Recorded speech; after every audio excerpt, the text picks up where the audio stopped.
Dahil lang. Salamat, Rojo. Ngayon, nandito naman tayo sa Region 2. Kapapalalamin natin ang isa sa minero dito sa banda sa Calabarzon.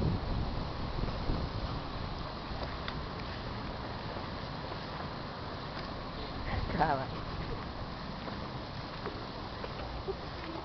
Magandang umaga po sa inyo. Ano po ba ang inyong pangalan? Malabon nga eh. Malabon. Okay, Malabon. Malabon. Okay. May accent. Malabon. Okay, Malabon. Malabon. Okay. Ano po ba ang kalagayan dito sa Calabarzon kung yamang mineral ang pag-uusapan?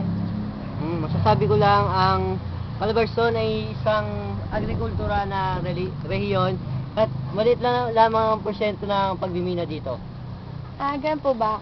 Ano naman po ang mga pangunahing yamang mineral ang makikita dito? Clay, jasper at basalt glass. At karamihan nito ay nasa Laguna. Tapos ang Rizal ay masasabing least poor province na mas mahirap pa sa Metro Manila. Okay.